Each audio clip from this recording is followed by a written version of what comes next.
About 3 or 4 years ago, I gave a talk to the National Association of Mortgage Brokers.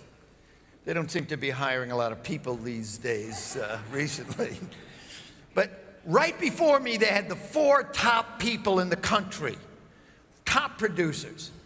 And they were going to give their words of wisdom. First person comes up and she says, my success strategy, it's easy. I just work harder than everybody else. I'm in the office at 6 o'clock in the morning, and I'm writing out mailers, I'm sending out things, I'm making phone calls, I'm doing this, I'm schmoozing, I'm boozing, open house, I'm on 10 at night, I'm on. You know, I listened to that, I was like, jeez. Second person comes up. I never go home. Man, I'm working so hard, I'm in the office all day. Third person comes up. I ain't even got a home. Fourth guy comes up. I figured, wait a minute, dude, what's this dude gonna say, man? And the guy said, my success strategy is the top guy in the country. My success strategy, I give a passionate 80% effort. I said, what? He said, I work my butt off 5 days a week, 6 hours a day. Was this a joke or a jerk? I mean, would they sneak this dude in? And then he told the story. This is the first story in my book about not working so hard. He said, you know, I used to be one of these workomaniacs. You're running, racing.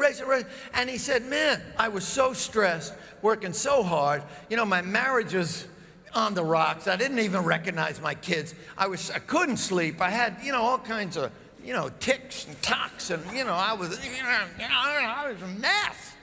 And he said, and my business was okay. He said, I got to do something different. So he said, I took some time off. I took a couple of days off. I started to rethink things. I said, I want to see, is there a better way to do this? And what he said, he realizes, as the mortgage broker, you're at the end of the line. People come, they buy a house, they find a place, then they got to get a mortgage. You know, like you guys. Guy writes an RFP, and then he sends it to you. So you're at the reactive end. He said, what if I was at the proactive end? Remember what Sam Walton said? Always consider the opposite.